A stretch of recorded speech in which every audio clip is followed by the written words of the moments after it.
High বন্ধুরা, বর্ষার কথায় তোমাদের সবাইকে স্বাগত। আজকে আবার একটা নতুন ব্লগ নিয়ে চলে এসেছি। নীল উপোসের পরের দিন আজকে কি রান্না করব তাই নিয়ে তোমাদের সাথে চলে এসেছি একটু দেখা করাতে। ওদিকে দেখলে ভাত ফুটছে, এদিকে আমি আম কেটে নিয়েছি। তার আগেই তোমাদেরকে ব্লগের প্রথমেই দেখালাম। আর এখন কেটে নিচ্ছি পটল। এবার কি রান্না করব সেটাই দেখার বেলা। এখানে করে নিয়েছি আলু ভাজা, কুমড়ো ভাজা, ওইখানে করেছিলাম ডাল। এটা হলো টক ডাল আম দিয়ে। আর ওদিকে দেখো পটলটাও ভেজে নিচ্ছি। 3 রকম ভাজা রেখেছিলাম। এখানে হচ্ছে তিতার ডালের জন্য অ্যাকচুয়ালি মটর ডাল, এখানে করলা দেখে নিলে। আর এই হচ্ছে আজকের মেন উপকরণ ঘিমা শাক বেগুন দিয়ে অ্যাকচুয়ালি করে। আমি ভালো করে ধুয়ে নিচ্ছি। এই যে বেগুন দিয়ে ঘিমা শাকটা আজকে করে নেবো।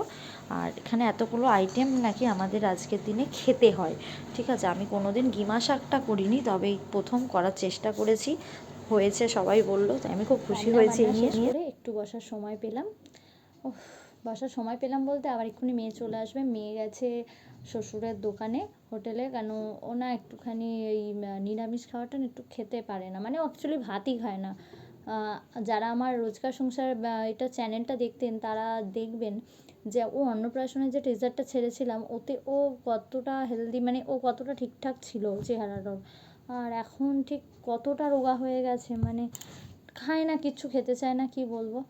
যাই হোক, ঘরের মোটামুটি সব কাজকর্ম সারা হয়ে গেছে। রান্নাবান্না করলাম। আজকে সংক্রান্তি, আর আজকে নীল উপোসের পরের দিন।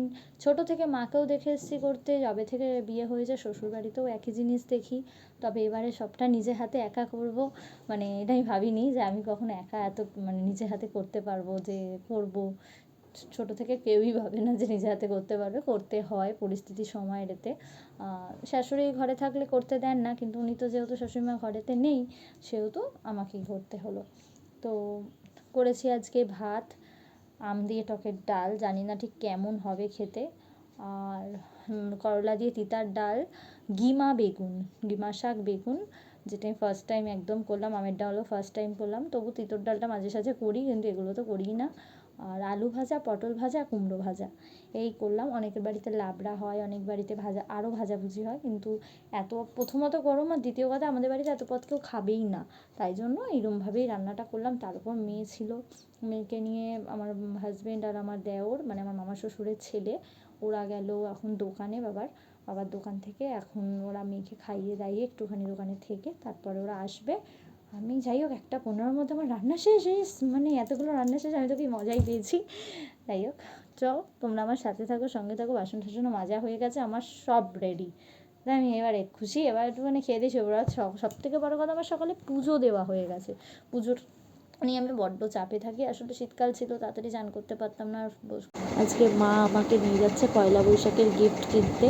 ঠিক আছে, মেয়ের জামা দেওয়া হয়ে গেছে, এবার আমারটা বাকি, আমাকে দেওয়ার জন্য নিয়ে যাচ্ছে মা, দিদি, শাশুড়ি নিয়ে যাচ্ছে।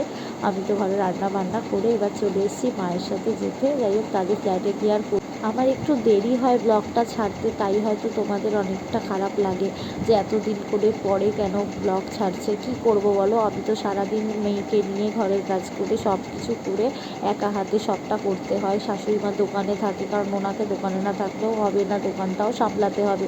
তাই জন্য আমার এডিট করতে একটু টাইম লাগে বলে ব্লগটা আমার একটু লেট হয়। যাই হোক, সবাই কিন্তু পছন্দ হলে লাইক কমেন্ট শেয়ার সাবস্ক্রাইবটা করো। যারা রোজকার সংসারের ফ্যামিলি মেম্বার ছিল তারা প্লিজ সাবস্ক্রাইব করো, ঠিক আছে, লাইকটাও করো। আর কেমন লাগলো কমেন্ট করে জানিও। ভুলেই গেছি, এই যে ঠাকুর দেখছো, এই ঠাকুর হলো আমার বরের আর শ্বশুরের দোকানের পুজো দেওয়ার কাজ। যেহেতু পয়লা বৈশাখ সেহেতু সবাইকে অগ্রিম শুভ নববর্ষ।